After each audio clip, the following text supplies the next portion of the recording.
Civil defence mock drill ബുധനാഴ്ച വൈകുന്നേരം 4 മണിക്ക് ഈ രാജ്യത്ത് എല്ലാ ഇടങ്ങളിലും ഉണ്ടാകും. കേരളത്തിൽ കൊച്ചിയിലും തിരുവനന്തപുരത്തും മാത്രമാണ് ഉണ്ടാവുക എന്നുള്ളതാണ് കേന്ദ്രം പറഞ്ഞത്. പക്ഷേ അത് കേരളം എല്ലാ ജില്ലകളിലും ഉണ്ടാകുമെന്നാണ് പറയുന്നത്. ഇന്ത്യ പാക് യുദ്ധമെങ്ങാനും നടന്നു കഴിഞ്ഞാൽ നമ്മൾ എന്തു ചെയ്യണം നമ്മുടെ ജീവൻ രക്ഷിക്കാൻ എന്നുള്ളതൊക്കെ തന്നെയാണ് ഇതിലൂടെ നമുക്ക് പറഞ്ഞു തരുന്നത്.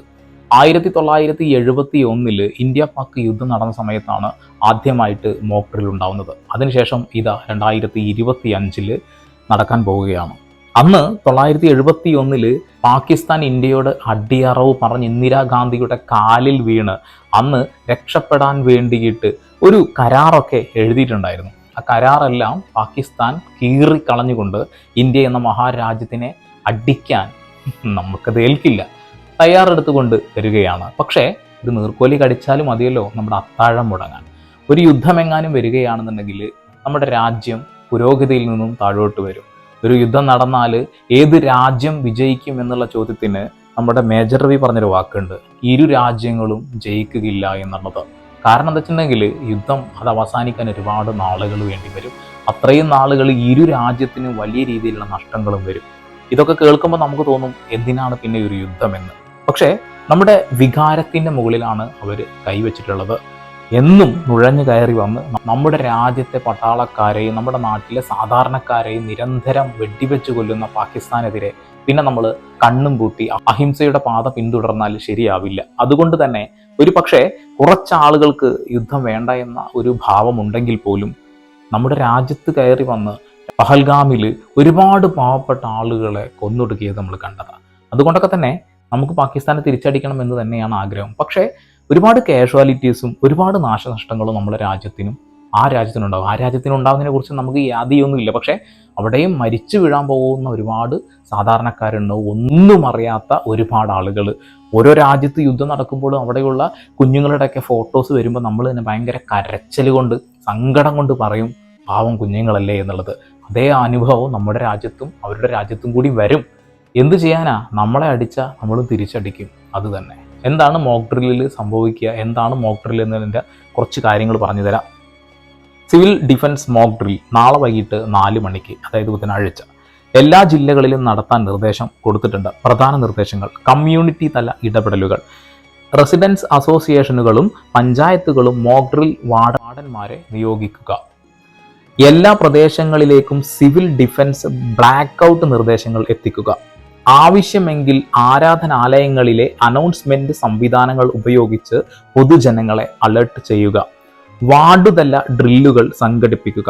സ്കൂളുകളിലും ബേസ്മെന്റുകളിലും കമ്മ്യൂണിറ്റി ഹാളുകളിലും മറ്റ് പ്രധാന ഇടങ്ങളിലും പ്രഥമ ശുശ്രൂഷ കിറ്റുകൾ തയ്യാറാക്കുക. കമ്മ്യൂണിറ്റി വോളണ്ടിയർമാർ സഹായം ആവശ്യമുള്ള ആളുകളെ ബ്ലാക്ക് ഔട്ട് സമയത്ത് സഹായിക്കുക. ബ്ലാക്ക് ഔട്ട് സമയത്ത് മോക്ക് ഡ്രിൽ വാർഡന്മാരുടെ നിർദ്ദേശങ്ങൾ അനുസരിക്കുക. കെട്ടിടങ്ങൾക്കുള്ളിൽ തന്നെ ഇരിക്കുക. ആശങ്ക ഒഴിവാക്കുക. അതായത് ഒരു സാധ്യത നിൽക്കുന്നത് എന്തായാലും കരസേനയ്ക്ക് എല്ലാ സ്ഥലങ്ങളിലേക്കും എത്തിപ്പെടാൻ കഴിയില്ല. ഇന്ത്യയുടെ കാര്യത്തില പറയുന്നത്, നമ്മുടെ ശത്രു രാജ്യത്തിന്. അപ്പോൾ അവർ ആകാശത്ത് കൂടെ ആയിരിക്കാം ഇവിടേക്കൊക്കെ എന്തെങ്കിലുമൊക്കെ ചെയ്യുന്നുണ്ടെങ്കിൽ ചെയ്യാൻ വരിക. പക്ഷെ അതിനു മുന്നേ തന്നെ നമ്മളെ രാജ്യം അതിനെയൊക്കെ തിരിച്ചടിക്കും. എന്നാൽ പോലും സാധ്യതകൾ അങ്ങനെ വന്നു കഴിഞ്ഞിട്ടുണ്ടെങ്കിൽ നമുക്ക് സൈറണുകൾ ഉണ്ടാവും. പല രീതിയിലും നമ്മളുടെ അടുത്തേക്ക് ഇൻഫർമേഷൻസ് എത്തും. ആ ഒരു സമയത്ത് നമുക്ക് വലിയൊരു വെല്ലുവിളി ഉള്ളൊരു കാര്യം എന്ന് വെച്ചിട്ടുണ്ടെങ്കിൽ രാജ്യത്തുള്ള മുഴുവൻ ഇലക്ട്രിസിറ്റിയും ഒരു പക്ഷേ യുദ്ധത്തിൻ്റെ സമയമാകുമ്പോൾ അവർ നശിപ്പിക്കാൻ സാധ്യതയുണ്ട്. നമ്മളെ ശത്രു രാജ്യം അത് ബോംബിട്ട് നശിപ്പിക്കാൻ സാധ്യതയുണ്ട്. നമ്മളെ കമ്മ്യൂണിക്കേഷൻ ഡിവൈസുകൾ, മൊബൈൽ ഫോൺ കണക്റ്റഡാണ്.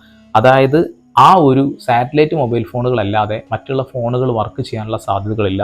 അതുകൂടാതെ തന്നെ നമ്മൾ ഓക്കെ ആയിരിക്കാം ഒരു പക്ഷേ വർക്കിംഗ് ആവുക. ബാക്കി എല്ലാ സംവിധാനങ്ങളും നശിപ്പിക്കാൻ സാധ്യതയുണ്ട്.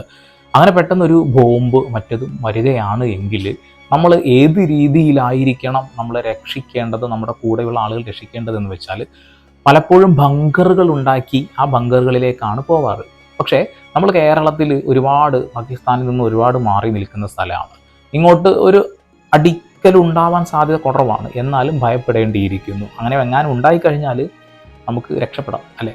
വീടിൻ്റെ ഏതെങ്കിലും സുരക്ഷിതമായ ഒരു സ്ഥലത്തേക്ക് നമ്മളെല്ലാവരും മാറുക എന്നുള്ളതാണ് ഒന്നാമത്തെ നിർദ്ദേശം. രണ്ടാമത്തെ നിർദ്ദേശം എന്താ വെച്ചിട്ടുണ്ടെങ്കിൽ ഇലക്ട്രിസിറ്റിയും കാര്യങ്ങളൊന്നും ഉണ്ടാവാൻ സാധ്യതകൾ ഉണ്ടാവില്ല. പരമാവധി നമ്മളെ കയ്യിൽ മൊബൈൽ ഫോണുകളാണെങ്കിലും ടോർച്ചുകളാണെങ്കിലും സംഘടിപ്പിച്ച് വെക്കുക. പിന്നെ വീടിനകത്ത് ലൈറ്റ് ഉണ്ടാവാൻ സാധ്യതയില്ല. ഇനി ലൈറ്റ് എങ്ങാനും ഉണ്ടെങ്കിൽ പോലും ലൈറ്റുകൾ ഓഫ് ചെയ്ത് ഈ ഒരു ദിവസം ആ ഒരു സമയത്ത് അത് സഹകരിക്കുക എന്നൊരു കാര്യം പറയുന്നുണ്ട്. കറണ്ട് ഇല്ലാത്തൊരവസ്ഥ നമുക്കുണ്ടാവാൻ സാധ്യതയുണ്ട്. അതുകൊണ്ട് തന്നെയാണ്. അടുത്ത ഒരു കാര്യമായിട്ട് പറയുന്നത് നമ്മുടെ വീട്ടിൽ മെഡിക്കൽ കിറ്റുകൾ ശേഖരിച്ച് വെക്കുക എന്നുള്ളതാണ്. പിന്നെ ഭക്ഷണ പദാർത്ഥങ്ങൾ, നാശാവാതിരിക്കുന്ന ഭക്ഷണ സാധനങ്ങളൊക്കെ കൂടുതൽ കയ്യിൽ വെക്കുന്നത് നല്ലതാണ്. യുദ്ധം നടന്നു കഴിഞ്ഞിട്ടുണ്ടെങ്കിൽ ആ രാജ്യത്തെ സമ്പദ് വ്യവസ്ഥയെ ഏത് രീതിയിൽ ബാധിക്കും എന്നൊക്കെ നമുക്ക് എല്ലാവർക്കും അറിയാം. നമ്മൾ ഒരുപാട് കേട്ടതാണ്, നമ്മൾക്ക് അറിയില്ല നേരിട്ടിട്ട്. എന്ത് സംഭവിക്കും? നമുക്ക് ഭക്ഷണ വസ്തുക്കൾക്ക് വില കൂടും, ഭക്ഷ്യവസ്തുക്കൾ കിട്ടാതെ വരുന്ന അവസ്ഥ വരും. ഒരുപാട് കാര്യങ്ങളുണ്ട്. ഇൻ്റർനെറ്റും കറണ്ടും ഒന്നും ഇല്ലാത്തൊരവസ്ഥ വരും, പട്ടിണിയിലേക്ക് പോകും. ഒരുപാട് പ്രശ്നങ്ങളുണ്ട്. അതുകൊണ്ടൊക്കെ തന്നെയാണ് പല ആളുകളും യുദ്ധം വേണ്ട എന്നുള്ള ഒരു ധാരണയിലേക്ക് എത്തുന്നത്. രണ്ടാമത്തെ കാര്യം, ഗാർഹിക തല ഇടപെടലുകൾ. മോക്ക് ഡ്രിൽ സമയത്ത് എല്ലാ ലൈറ്റുകളും ഓഫ് ആക്കേണ്ടതും അടിയന്തര ഘട്ടത്തിൽ വെളിച്ചം ഉപയോഗിക്കേണ്ട സാഹചര്യത്തിൽ വീടുകളിൽ നിന്ന് വെളിച്ചം പുറത്തു പോകാതിരിക്കാൻ ജനാലകളിൽ കട്ടിയുള്ള കാർഡ് ബോർഡുകൾ, കർട്ടനുകളോ ഉപയോഗിക്കേണ്ടതുമാണ്. ഇത് ശത്രുക്കൾക്ക് അവിടെ ലൈറ്റും കാര്യങ്ങളുണ്ടെന്നുണ്ടെങ്കിൽ ഇപ്പോൾ വ്യോമസേനകളാവും പോവുക. അപ്പോൾ അവർ ബോംബ് ഷെല്ലും കാര്യങ്ങളും നടത്താനുള്ള സാധ്യതകളുണ്ട്.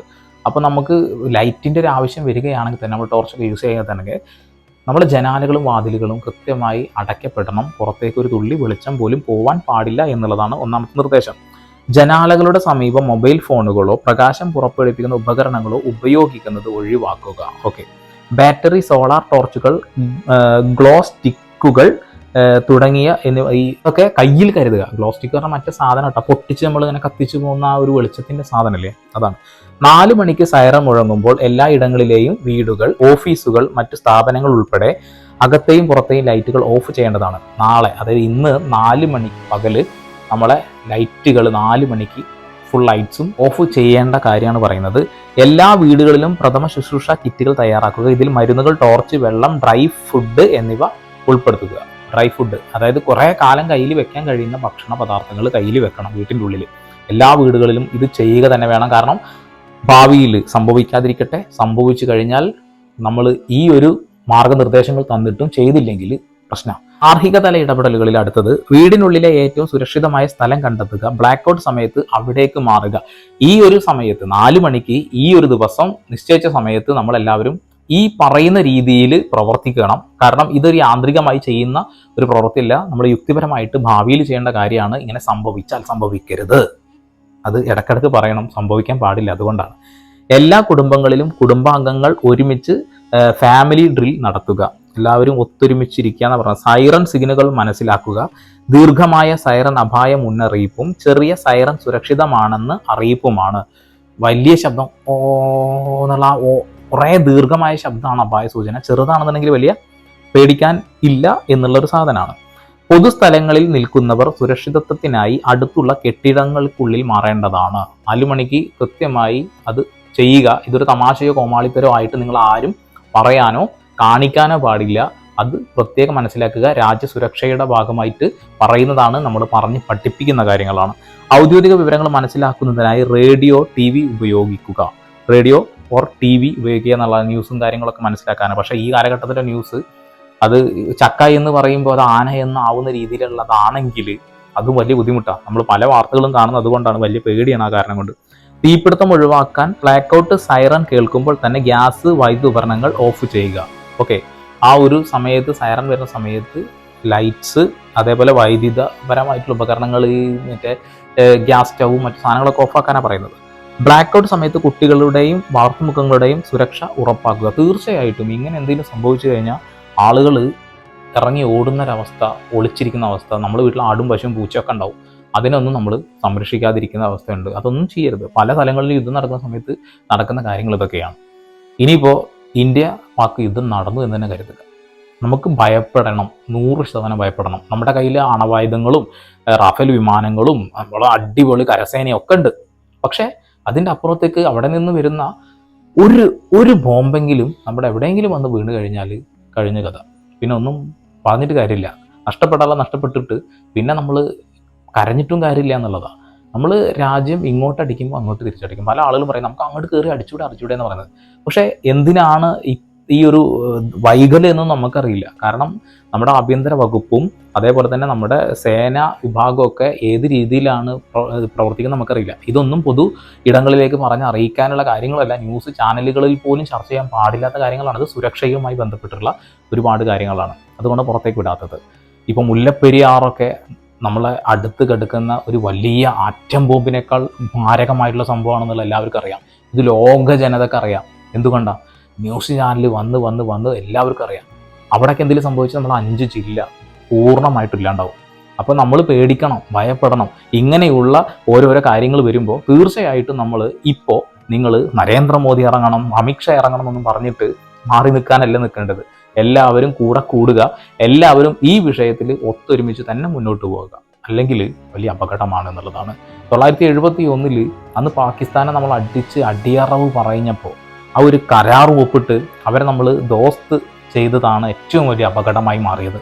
പിന്നീട് അങ്ങോട്ട് അവർ എത്രയെത്ര ജവാന്മാരെ, എത്രയെത്ര പാവപ്പെട്ട ആളുകളെയാണ് കൊന്നൊടുക്കിയിട്ടുള്ളത്.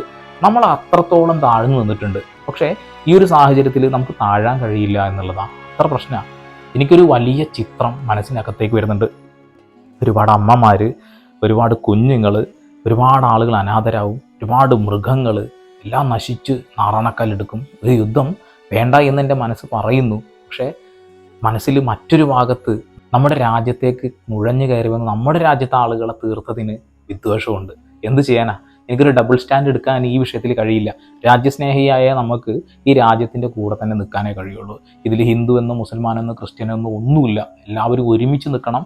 നമ്മുടെ രാജ്യത്തിന് നേരെ ഉണ്ടായ ഒരു അപകടത്തെ, നമ്മുടെ രാജ്യത്ത് നേരെ ഉണ്ടാകുന്ന ഭീഷണിയെ നമ്മുടെ രാജ്യത്തുള്ള ആളുകൾ തന്നെയാണ് ഒരുമിച്ച് നിന്ന് നേരിടേണ്ടത്. കൂടുതലായിട്ടൊന്നും പറയുന്നില്ല. മോക്ക് ഡ്രില്ലിൽ ഞാൻ പറഞ്ഞ കാര്യങ്ങൾ കൂടുതലായിട്ട് മനസ്സിലാവാത്ത ആളുകൾ എന്നുണ്ടെങ്കിൽ ന്യൂസ് ചാനലുകൾ ഡിപ്പെൻഡ് ചെയ്തോളൂ. എനിക്കറിയുന്ന വിവരങ്ങൾ എൻ്റെ ചാനലിലുള്ള ആളുകളെ അറിയിക്കുക എന്നുള്ളത് എൻ്റെ കടമയാണ്. ഈ രാജ്യത്ത് ജീവിക്കുന്ന രാജ്യസ്നേഹിയായിട്ടുള്ള ഒരാൾക്ക് അത് പറഞ്ഞു വെക്കൂ. വീണ്ടും വരെ പുതിയ വാർത്താവിശേഷങ്ങളുമായി അതൊരു സന്ദീപ് ഇപ്പോൾ സൈനിങ്.